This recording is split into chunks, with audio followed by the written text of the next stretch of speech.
पूर्णमदः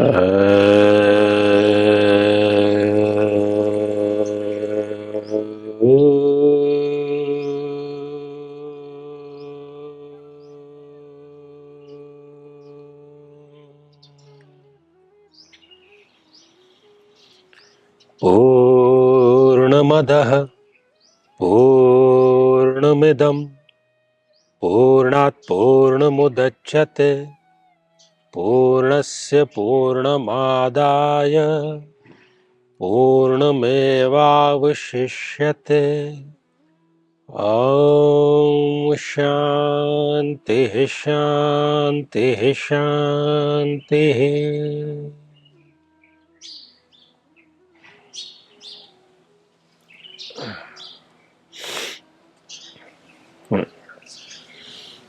गुरुदेव प्रणाम। गुरुदेव, कई बार मन में ये विचार आ जाता है कि जो हमने होन पसीने की कमाई से कमाया है, इतनी मेहनत करके अचीव किया है, तो हम उसका दान क्यों करें?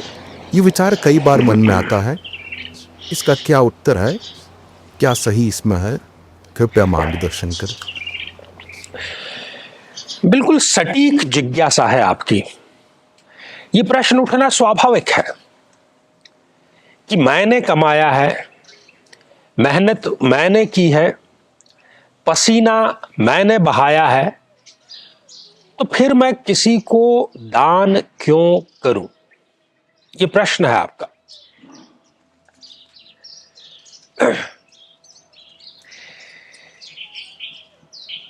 देखिए, जब सृष्टि की शुरुआत हुई थी ना, जब ब्रह्मा जी ने इस सृष्टि की रचना की थी, तो वो यज्ञ की भावना से की थी। और यज्ञ भावना क्या होती है? स्वयं के समर्पण की, आगे से आगे समर्पित करने की, जिसको हम आजकल की भाषा में दान कह सकते हैं। आप अगर प्रकृति पर दृष्टिपात करेंगे ना, तो आप देखेंगे कि प्रकृति में कोई भी स्वयं के लिए नहीं कर रहा। क्या पानी स्वयं अपना पानी पी जाता है? नहीं, धरती को समर्पित करता है, उससे फिर वो अन्न और दूसरे फल, दूसरी वनस्पतियां उत्पन्न होती हैं। क्या सूर्य अपनी ऊर्जा, अपना प्रकाश केवल अपने ही पास में रख लेता है? नहीं, बांटता है वो, और उसी से सारी ये जो एनर्जी है वो चल रही है। क्या ये जो पृथ्वी है, हमने इसकी पूरी छाती खोद डाली है, पेट्रोल इसमें से निकाला, खनिज निकाला, साल भर हम इसमें से फसल निकालते हैं, ये धरती स्वयं अपने पास में ही क्यों नहीं रख लेती? क्योंकि ये यज्ञ चल रहा है, ये दान चल रहा है। ये वायु जो बह रही है, ये स्वयं के लिए नहीं बह रही, ये हमारे लिए बह रही है, हमें प्राण वायु ये जो प्रदान कर रही है।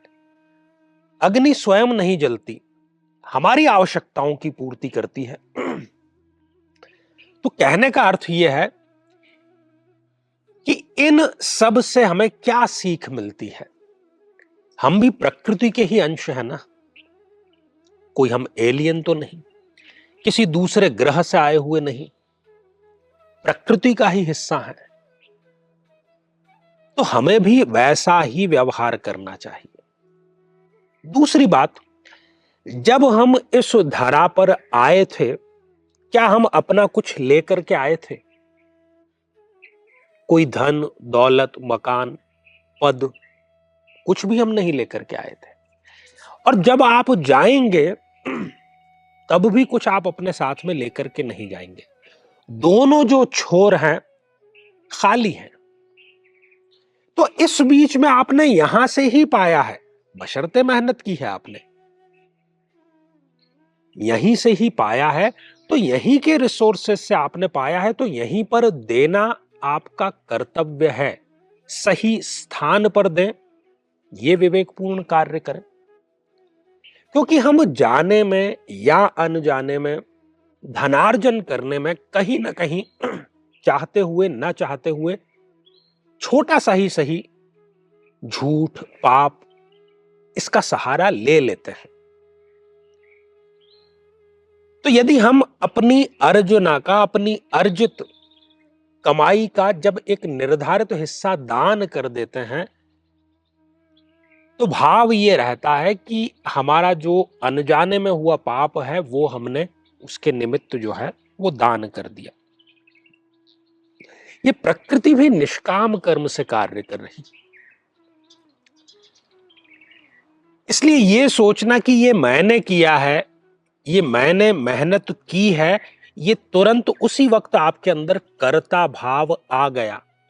और आप इस बात को लिख लीजिए अपनी किसी भी डायरी के पहले पृष्ठ पर, कर्ता भाव का आना आपके दुखों को निमंत्रण है। आपने बीज बो दिया उसी पल। यदि आपको आनंदित रहना है, यदि आपको परमानंदित रहना है, तो आत्म समर्पण करना होगा। गुरु द्वारा बतलाई गई जो शिक्षाएं हैं, जो गुरु द्वारा दिखाया गया मार्ग है, उस पर चलना है, आत्म समर्पण के साथ में चलना है। एक योग्य गुरु आपको सही दिशा बतलाएगा, नहीं तो जो भटकाव है ना, उसके अतिरिक्त तो और कुछ नहीं, अंत समय में जाकर के भी केवल केवल और केवल पछतावा ही है। और यहां आत्म साधना शक्ति केंद्र में हम इसी का प्रयास कर रहे हैं, सुयोग्यता को अपने एक्सट्रीम स्तर पर ले जाने का, जीवन में आनंद, हर्ष, विभोर, इसको कैसे संचारित करें, इसी का ये प्रयास है। विशुद्ध प्रयास है, तार्किक भी है, वैज्ञानिक भी है, आध्यात्मिक भी है और सफल भी है।